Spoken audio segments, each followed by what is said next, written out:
Chinnaswamy ಸ್ಟೇಡಿಯಂನಲ್ಲಿ IPL ಪಂದ್ಯ ನಡೆಯೋದ್ರ ಬಗ್ಗೆ ನಾವು ಕೂಡ ದಿನನಿತ್ಯ ಹೇಳ್ತಾನೆ ಇದ್ದೀವಿ. ಇದಕ್ಕೆ ಸಂಬಂಧಪಟ್ಟಂಗೆ ಸಾಕಷ್ಟು ಚರ್ಚೆಗಳಾಗ್ತಾನೆ ಇವೆ. ಅಂತೂ ಇಂತೂ ಚಿನ್ನಸ್ವಾಮಿ ಸ್ಟೇಡಿಯಂನಲ್ಲಿ ಮ್ಯಾಚ್ ನಡೆಯುವಂಥದ್ದು ಪಕ್ಕಾ ಅಂತ ಮೂಲಗಳು ಹೇಳ್ತಾ ಇವೆ.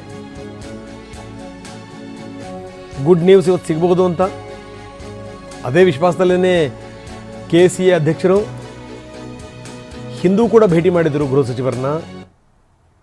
ಇವತ್ತು ಕೂಡ ಪರಮೇಶ್ವರ್ ಅವರ ನೇತೃತ್ವದಲ್ಲಿ ಸಭೆ ಆಗುತ್ತೆ. ಅದರಲ್ಲಿ KCA ಅಧ್ಯಕ್ಷರು ಕೂಡ ಇರ್ತಾರೆ.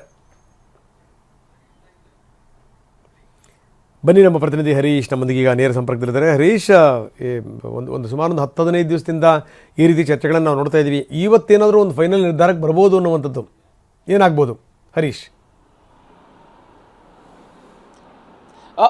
ಹೌದು ರಂಗನಾಥ್, ವಿಜಯ್ ಹಜಾರೆ ಮ್ಯಾಚ್ಗಳು ನಡಿಬೇಕಾಗಿತ್ತು. ಆ ಮ್ಯಾಚ್ಗಳನ್ನ ನಡೆಸಬೇಕು ಅನ್ನುವಂಥ ನಿಟ್ಟಿನಲ್ಲಿ KCA ಭಾಳಷ್ಟು ಪ್ರಯತ್ನವನ್ನು ಮಾಡಿತ್ತು. ಆದರೆ ಆ ಮ್ಯಾಚ್ಗಳನ್ನ ನಡೆಸಲಿಕ್ಕೆ ಆಗಿರಲಿಲ್ಲ. ಈಗ IPL ಮ್ಯಾಚನ್ನಾದರೂ ಈ ಚಿನ್ನಸ್ವಾಮಿ ಸ್ಟೇಡಿಯಂನಲ್ಲಿ ಆಡಿಸಲೇಬೇಕು ಅನ್ನುವಂತಹ ನಿಟ್ಟಿನಲ್ಲಿ ಎಲ್ಲ ರೀತಿಯಾದಂಥ ಸಿದ್ಧತೆಗಳು ನಡೀತಾ ಇದೆ. ಮತ್ತು KCA ಗೃಹ ಸಚಿವರನ್ನು ಮತ್ತು ಉನ್ನತ ಮಟ್ಟದ ಸಮಿತಿಯನ್ನು ಮನವಿಯನ್ನು ಕೂಡ ಮಾಡಿಕೊಂಡಿದ್ರು.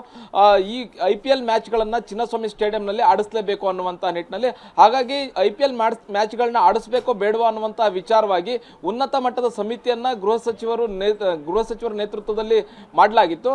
ಉನ್ನತ ಮಟ್ಟದ ಸಮಿತಿ ಈಗ ವರದಿಯನ್ನು ಕೊಟ್ಟಿರುವಂತದ್ದು, ಸ್ಥಳ ಪರಿಶೀಲನೆಯನ್ನು ಕೂಡ ಮಾಡಿದೆ. ಅಂದ್ರೆ ಕುನ್ನಾಕ್ ಕೊಟ್ಟಂತಹ ವರದಿಯಲ್ಲಿ ಬಹು ಮುಖ್ಯವಾಗಿ ಆ ವರದಿಯಲ್ಲಿ ಇರತಕ್ಕಂಥ ಅಂಶಗಳನ್ನ ಪಾಲಿಸಲಾಗಿದೆಯೋ ಇಲ್ವೋ ಅನ್ನುವಂಥ ನಿಟ್ಟಿನಲ್ಲಿ ಉನ್ನತ ಮಟ್ಟದ ಸಮಿತಿ ಸಂಪೂರ್ಣವಾಗಿ ಸ್ಟೇಡಿಯಂನ ಅವಲೋಕನವನ್ನ ಮಾಡಿ ಗೃಹ ಸಚಿವರಿಗೆ ವರದಿಯನ್ನು ಕೊಟ್ಟಿರುವಂತಹದ್ದು.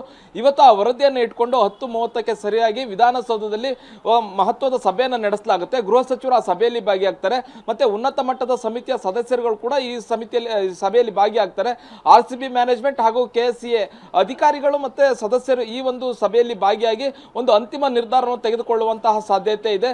ಮತ್ತೆ ಒಂದು ಇಂತಿಷ್ಟೇ ಪ್ರೇಕ್ಷಕರನ್ನು ಇಟ್ಕೊಂಡು ಮ್ಯಾಚ್ಗಳನ್ನು ನಡೆಸಬೇಕು ಅನ್ನುವಂಥ ನಿಟ್ಟಿನಲ್ಲಿ ಒಂದು ಅಂತಿಮ ನಿರ್ಧಾರನ ಹೊರಹಾಕುವಂಥ ಸಾಧ್ಯತೆ. ಒಂದು RCB ಅಭಿಮಾನಿಗಳು ಕೂಡ ಇವತ್ತು ಖುಷಿ ನೀಡುವಂತಹ ಸಾಧ್ಯತೆ ಇದೆ. RCB ಅಭಿಮಾನಿಗಳು ಚಿನ್ನಸ್ವಾಮಿ ಸ್ಟೇಡಿಯಂನಲ್ಲೇ ಮ್ಯಾಚ್ ನಡೀಬೇಕು ಅನ್ನುವಂತಹ ಆಸೆ ಅವ್ರದ್ದಾಗಿತ್ತು. ಜೊತೆಗೆ KCA ಅವರು ಕೂಡ ಅದೇ ವಾಗ್ದಾನವನ್ನು ಇಟ್ಕೊಂಡು ಎಲೆಕ್ಷನ್ ಅಲ್ಲಿ ಕೂಡ ಗೆದ್ದು ಬಂದಿದ್ರು. ಅಂದ್ರೆ RCB ಮ್ಯಾಚ್ಗಳನ್ನ ಮತ್ತೆ ಚಿನ್ನಸ್ವಾಮಿ ಸ್ಟೇಡಿಯಂನಲ್ಲಿ ಮತ್ತೆ ಆರಂಭಿಸ್ತೀವಿ ಅನ್ನುವಂತಹದನ್ನ ಅವರು ಭರವಸೆಯನ್ನ ಕೊಟ್ಟಿದ್ರು. ಹಾಗಾಗಿ ಅದಕ್ಕಾಗಿ ಅವರು ಹೋರಾಟವನ್ನು ಕೂಡ ನಡೆಸಿದ್ರು ಮತ್ತೆ ಚುನಾವಣೆಯಲ್ಲಿ ಕೂಡ ಗೆದ್ದಿದ್ರು. ಹಾಗಾಗಿ RCB ಮ್ಯಾಚ್ಗಳನ್ನ ಈ ಒಂದು ಚಿನ್ನಸ್ವಾಮಿ ಸ್ಟೇಡಿಯಂ ಅಲ್ಲಿ ನಡೆಸಲಿಕ್ಕೆ ಇವತ್ತು ಗ್ರೀನ್ ಸಿಗ್ನಲ್ ಸಿಗುವಂತಹ ಸಾಧ್ಯತೆ ಬಹುತೇಕ ನಿಚ್ಚಳವಾಗಿದೆ. ರಂಗನಾಥ್, ಧನ್ಯವಾದ ತಮ್ಮೆಲ್ಲ ಮಾಹಿತಿಗೆ.